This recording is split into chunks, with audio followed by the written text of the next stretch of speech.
పార్టీని ముందుకు తీసుకెళ్ళాలి. ఎలా తీసుకెళ్ళాలంటే ఫస్ట్ భావమే కాబట్టి ఆ భావాన్ని బలంగా పట్టుకునే వాళ్ళని ఫస్ట్ వాళ్ళ ముందు ఈ సమూహం ముందు ఉంటారు. వాళ్ళని నేను ఈరోజును జనసేన రక్షాదళ్గా చూడాలనుకుంటున్నాను. జనసేన ఏ ఉద్దేశంతో అయితే ప్రారంభించబడిందో, ఏ ఉద్దేశాలనైతే దారి తప్పకుండా కాపాడే సమూహం ఇది.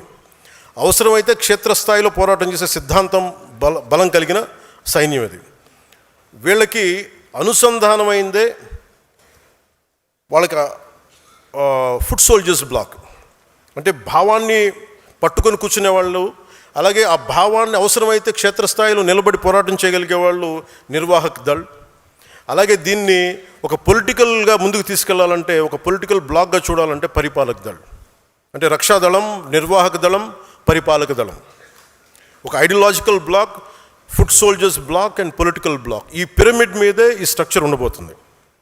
జనసేన భావజాలాన్ని రక్షించే రక్షాదళం, జనసేన ఆలోచనలు క్షేత్రస్థాయిలో అమలు చేసే నిర్వాహక దళం, వీటిని పరిపాలనా వ్యవస్థలోకి తీసుకెళ్లే పరిపాలక దళం. నేను మెంబర్ టు లీడర్ అన్నప్పుడు నా ఉద్దేశం ఏంటంటే, ఇది అందరికీ ఒక వేదిక కావాలి. ఎవరైనా ఎక్కడి నుంచి అయినా సరే ఒక నాయకుడిగా ఎదగగలగాలి.